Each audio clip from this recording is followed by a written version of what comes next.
Bonjour chers élèves et bienvenue dans cette nouvelle vidéo. Aujourd'hui on va voir l'activité de lecture de la page 107 du manuel Passerelle. Avant de commencer ou bien d'effectuer une lecture du texte, on va répondre aux questions d'observation. C'est-à-dire on va observer bien l'image.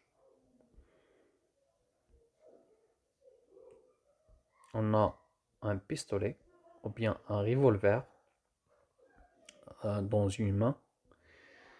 C'est-à-dire c'est une personne qui est prête à tirer une balle. Et le titre, le crime de l'été.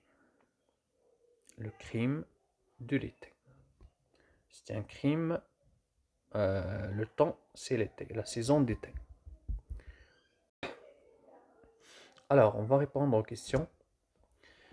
Que représente l'image? L'image, bien sûr, représente un pistolet ou bien un revolver.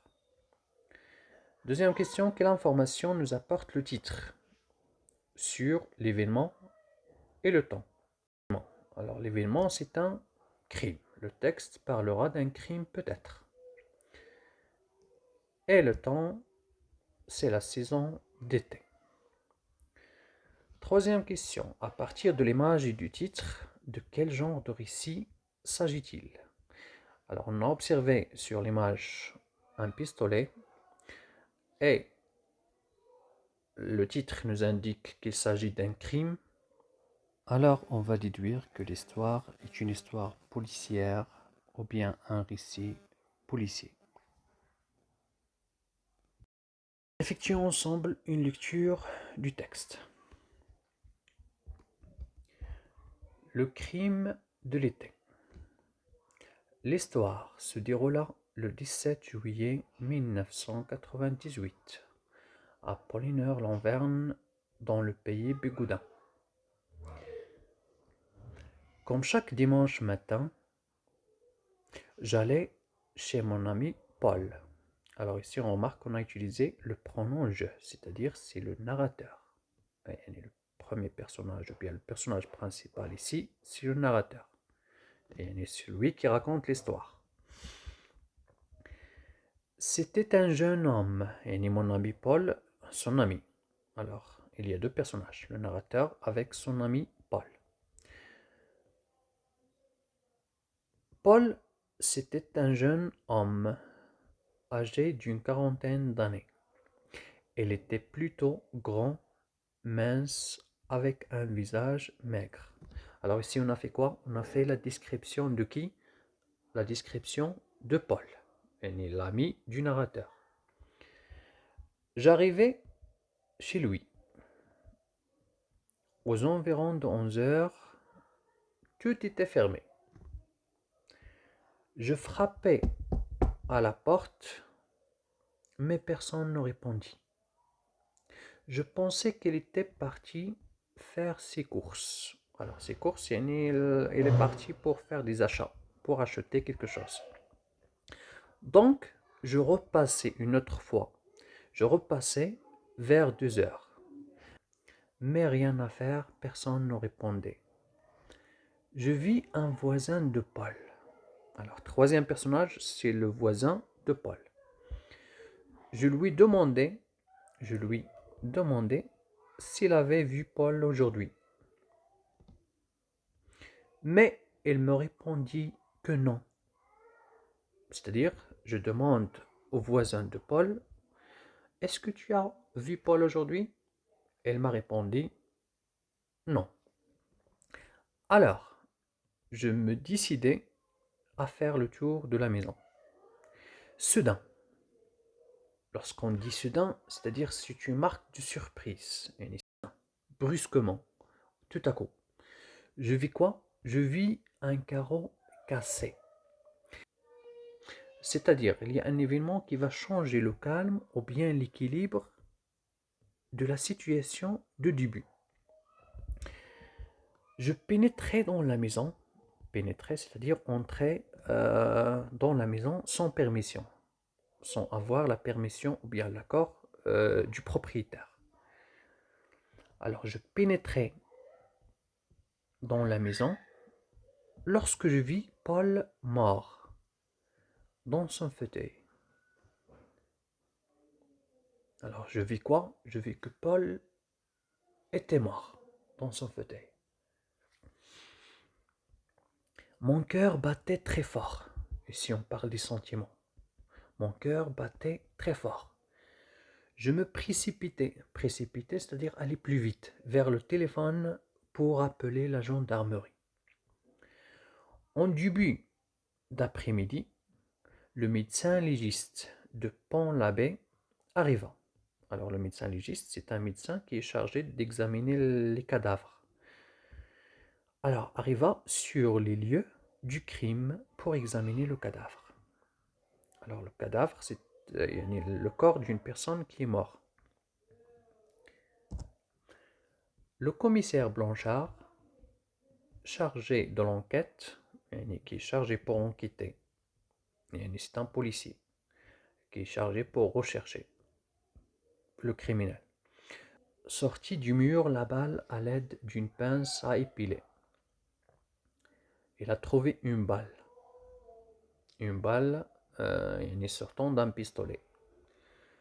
Le criminel avait dû rater son premier tir, mais le deuxième, il ne l'avait pas loupé. Alors ici, le criminel a tiré sur Paul, il a raté le premier tir. Et le deuxième tir, il a tué Paul. Il s'agissait d'une balle, d'accord? Il s'agissait d'une balle de 22 longs rifles. J'accompagnais les policiers au commissariat. Ils trouvèrent le numéro de l'arme, et le numéro du pistolet. Alors, ils se précipitèrent dans leur voiture. Je leur demandai si je pouvais les accompagner. Les accompagner, aller avec eux. L'inspecteur me fit signe de prendre un gilet pare-balles. L'inspecteur a accepté, d'accord, que je l'accompagne. Il me fit signe de prendre un gilet. Le gilet pare-balles, un gilet qui sert à protéger le corps des policiers contre les balles. Alors, un gilet pare-balles, on alla faire une descente à la rue des Œillets où habitait le suspect. Alors, le suspect, c'est une personne qu'on doute qu'il a commis, par exemple, un crime.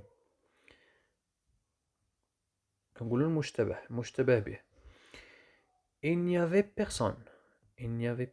Mais on trouva 1 kg de résine de cannabis dans sa chambre sous son lit. On trouvait de la drogue. C'était ce genre de drogue qu'on vendait aux portes de certains collèges et lycées. Alors ici, c'est un vendeur de drogue. Il vend de la drogue. Alors, qu'on s'apprêtait à retourner au commissariat, on est en train de retourner au commissariat. Une Mercedes immatriculée 1649 WG29 s'arrêta nez devant la maison. La maison qu'on a fouillée. On fit aussitôt demi-tour lorsque la voiture accéléra en direction. Elle est en train de s'enfuir, de prendre la fuite. En direction de la voie express. Ainsi, la personne perdit le contrôle de son véhicule, et le contrôle de sa voiture, le contrôle du volant, et s'encastra dans un poteau. Téléphonique. Heureusement, elle n'est pas grièvement blessée et je pus l'arrêter. Et j'ai arrêté le suspect. Le criminel. Alors, le suspect, c'est un criminel. D'accord? Il était un suspect, mais après l'enquête, on a enquêté sur lui, on a prouvé qu'il a commis le crime, alors il s'agit d'un criminel. A été condamné à 5 ans de prison, d'accord? 5 ans de prison ferme pour possession de drogue. Possession, c'est un vendeur de drogue. Délit de fuite, une tentative de fuite. Il a tenté de s'enfuir. est pour le meurtre prémédité de son beau-père. Alors le meurtre prémédité, c'est un meurtre qui est planifié à l'avance. D'accord? C'est un meurtre qui est planifié. On a planifié de tuer quelqu'un. C'est un meurtre prémédité. يعني كنقولوا القتل مع سبق الإصرار والترصد. Alors, de son beau-père. Alors, il a tué son beau-père. يعني Paul, c'est le beau-père du criminel. يعني le mari de sa mère. Alors, Tanoli Rayman, le crime de l'été, une nouvelle policière du Bigoudin. Passons maintenant aux questions que je développe et je réinvestis. Je précise la situation initiale. Mais le temps, je précise le temps, le lieu et les personnages dans la situation initiale. On a effectué déjà la lecture du texte. Alors le temps, c'est le dimanche matin, le 17 juillet 1998. Le lieu, chez Paul, au pays Bigoudin. Et les personnages, ce sont le narrateur, je, et le pronom personnel je, avec son ami Paul et son voisin, et ensuite on a le commissaire. S'agit-il d'un cadre réel ou imaginaire? C'est-à-dire les événements de l'histoire, est-ce qu'ils sont réels ou bien imaginaires? Bien sûr, c'est un cadre réel. Quel est l'événement inattendu? C'est-à-dire l'événement perturbateur qui va changer l'équilibre de la situation initiale. Alors l'énigme à résoudre, c'est la mort de Paul. Et on va chercher qui a tué Paul. Le problème, c'est la mort de Paul. Quatrième question, on tourne la bonne réponse. Sur le lieu du crime, le commissaire Blanchard découvre un pistolet, un couteau ou bien une balle. On a déjà effectué la lecture du texte. On a vu que le commissaire Blanchard a découvert une balle dans le mur. Deuxième question. Qui a arrêté le criminel? Le commissaire, le médecin légiste ou bien le narrateur? On a trouvé une phrase ou bien une expression dans le texte. Je puis l'arrêter. Alors je renvoie au narrateur. Troisième question. Le criminel était un vendeur de drogue ou bien un voleur? Dans le lieu du crime, c'est-à-dire le commissaire Blanchard et le narrateur ont découvert de la drogue, c'est-à-dire que le criminel est un vendeur de drogue. Le coupable, le criminel, s'est rendu, elle est allée à la police pour se rendre, ou bien s'est évadé, s'enfuir, ou bien a été arrêté. Alors le criminel a été arrêté par la police, par le narrateur. Cinquième question complète le tableau suivant. Les étapes de la nouvelle, ou bien les étapes du schéma narratif et les parties de la nouvelle. La première étape, c'est la situation initiale. On l'appelle aussi la situation stable, la situation de début. Il commence de, comme chaque dimanche matin, jusqu'à faire le tour de la maison. Dans cette situation, on a découvert les personnages, quelques personnages, avec le temps, le lieu de l'histoire, et se caractérise par le calme. Il y a le calme, il n'y a pas de problème. Il n'y a pas des événements c'est-à-dire qui vont perturber le déroulement de l'histoire. L'événement inattendu, deuxième étape de la nouvelle. C'est-à-dire c'est un événement inattendu, c'est un événement perturbateur qui va changer l'équilibre de la situation stable. Elle commence de soudain, indicateur de surprise. Je vis un carreau cassé, jusqu'à je vis Paul mort dans son fauteuil. Les péripéties, ce sont des événements, ce sont des actions effectuées par le personnage pour trouver la solution. Elle commence de mon cœur battait très fort jusqu'à la voiture s'accéléra en direction de la voie express. La situation finale, on est arrivé à la solution, on est arrivé à l'équilibre de la situation initiale. Il commence de ainsi la personne perdit le contrôle de son véhicule jusqu'à je pus l'arrêter. C'est-à-dire on a trouvé la solution du problème, on est arrivé à la situation finale. La chute, c'est la dernière phrase de la nouvelle. Elle est souvent inattendue. C'est la fin qui marque la surprise. Il commence de le criminel a été condamné à 5 ans de prison jusqu'à le meurtre, et jusqu'à la fin du texte, le meurtre prémédité de son beau-père. Alors la surprise ici, c'est que le criminel a tué son beau-père, et le mari de sa mère. Sixième question, à ton avis. C'est-à-dire, vous allez exprimer ton opinion. Pourquoi Paul a-t-il été assassiné? Quel serait le mobile du crime? C'est-à-dire, pourquoi le criminel a tué Paul? On a dit, ou bien on a découvert que le criminel, ou bien Paul, c'est le beau-père du criminel. Alors je pense qu'il s'agit d'un règlement de compte à cause d'un problème familial. Par exemple, peut-être que le beau-père de Paul maltraite la mère de Paul, par exemple. Alors ce sont des hypothèses. Passons maintenant à je retiens. Complète par une chute finale, réaliste, fait divers, une énigme et des personnages. Le récit policier, ou bien l'histoire policière.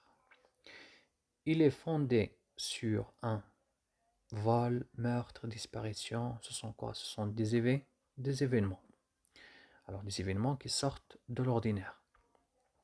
C'est un fait divers. Il est fondé sur un fait divers. Il se déroule dans un cadre. Comment est le cadre? Est-ce qu'il est réaliste ou bien imaginaire? Alors, c'est un cadre réaliste.